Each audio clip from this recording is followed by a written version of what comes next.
Okay, I want to talk to you just a little bit about how I plan my week. I've put way too much thought into this over the years, and the reality is that I've tried to use digital planning over and over and over again, and I find that what happens is I put things into my phone or my computer or my tablet, and it just gets lost and ends up in this endlessly long list that I never really accomplish. And so over the years, I've moved to kind of a hybrid approach where I do put some tasks as sort of reminders into computers or into apps or whatever else.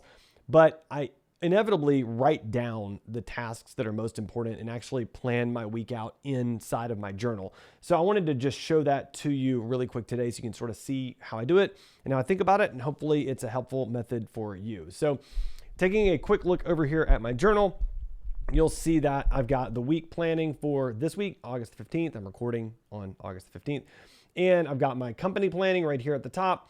These are the primary things, the big items that I have to get done this week. I've got a little bit of personal planning here, a couple of things I need to get done this week.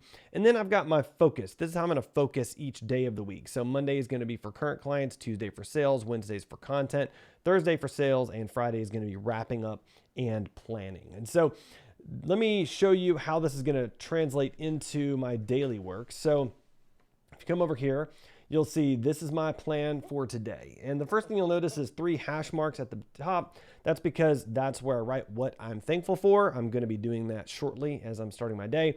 Then I start my day in the journal, at least at 10 o'clock, and run it through 5 o'clock. I do have a 6 o'clock here because I have an unusual dinner.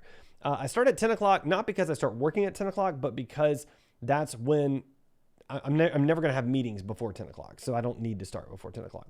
But I'll start at 10 o'clock. Usually that first one is create content. There's usually a dot there in create content because that's what I start doing in the morning so I can focus. I've got 2 recordings coming up at 11 and 12.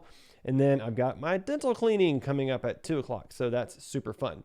What laying my day out list allows me to do is I can see, okay, well, I know the dental cleaning, I'll be home by 3.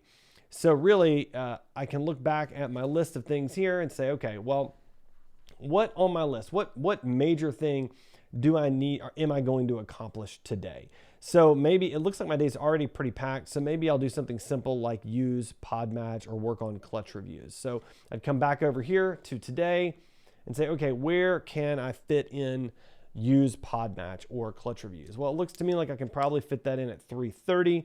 That's going to be this line right in between the 3 and the 4. So I'm going to say right here, and I'm going to use Podmatch. That's one of the things that I need to do today. And that's one of the things I need to do this week. So now I've assigned one of my important tasks for this week and I've put it into a task for today. So I can do the same thing for Tuesday. You'll see here's my Tuesday, same idea. I did block out a longer block of time for a lunch meeting that I know I need to go to, which is nice. But still, I can see what the gaps are in my time, right? Here's the things that I need to do, or here's the gaps, and then here are the things I need to do. What can I fill in?